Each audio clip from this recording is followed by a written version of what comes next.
But to be clear, it's not just usually those anti-anxiety drugs in people's system, is it, when an accidental overdose happens? It is often a bad combination, as I understand it, that leads to their death.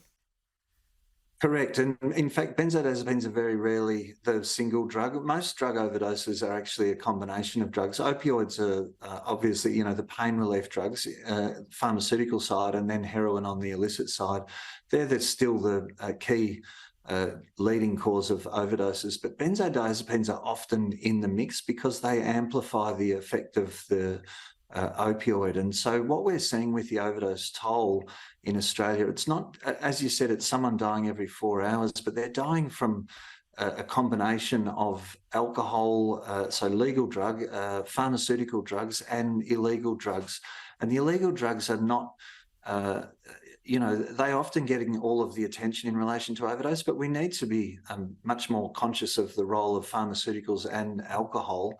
And obviously, illegal drugs are a significant problem, and we've seen a big increase in stimulant-related overdose deaths. So that's methamphetamine, ice, and cocaine, for example. That's significantly increased as well. And a lot of people don't even realise that you can overdose from those drugs. Yeah, and I think a lot of people don't make that connection between chemically how similar a lot of those serious painkillers are to the drugs you hear about on the street, like heroin, for example. Well, that's right. And in fact, heroin used to be prescribed in Australia until the late 1950s. So it was actually a medical drug itself. And, the impact on the body of an opioid, whether it's illegal or pharmaceutical and legal, is very much the same. And so we've got to improve community understanding about overdose risk, and also how to recognise an overdose and how to respond in an emergency situation. And that kind of community understanding is inadequate at the moment. So we need to really boost community capacity, I think, to understand these issues. And that includes people talking to their doctors with absolute frankness and honesty about these issues. Most people that are on benzodiazepines or medical opioids are not at risk, especially if they're following doctor's advice. But it's when you sort of edge away from the doctor and think, I should just have a couple more because I'm still not feeling right, that's when you can really get into trouble. The better thing to do is to go back to your doctor and discuss the issue.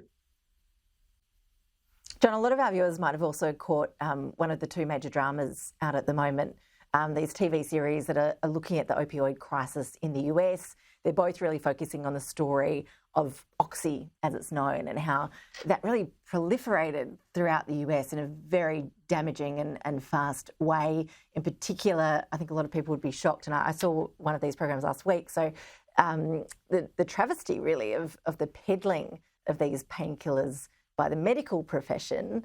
And in this case, in the US, doctors are being incentivised to essentially up their prescriptions of certain drugs for financial perks, and that's all gone through the legal process now in the United States. Here in Australia, can you reassure us that that sort of thing doesn't happen here in Australia? And what is the landscape in terms of prescribed opioid addiction now? Well, the American lesson to us, I'd really recommend people watch those programs because they are eye-opening and they're very disturbing. The fact is, we've got an opportunity to learn from American mistakes and not repeat them here, and we've done that to some extent. So doctors have become much more conscious of the risk of prescribing opioids especially, but also benzodiazepines since they saw what was going on in the USA, and it was really out of control. And there's a lot of responsibility to share in the United States for these issues, including the failure of the regulatory bodies. We've got a much tighter system in Australia, but we're still in the process of, I think, getting on top of this issue. So we don't have a comprehensive approach to overdose prevention in Australia.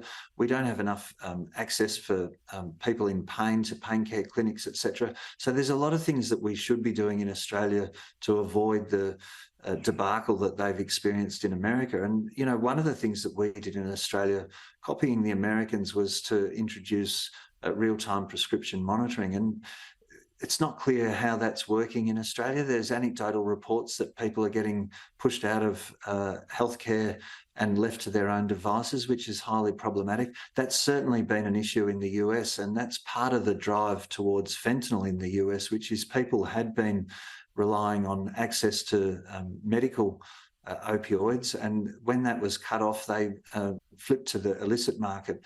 I think that is a disastrous transition, and so we need to be much more careful, I think, in Australia about treating the mental health background needs of patients, but also making sure that we don't just dump them out in the cold because we've got an increased understanding of the risk of some of these drugs, and especially their risk in combination. Yeah, no doubt. It's a very complex issue. John Ryan, I appreciate you taking the time to help us navigate through it. Thanks so much. Thank you.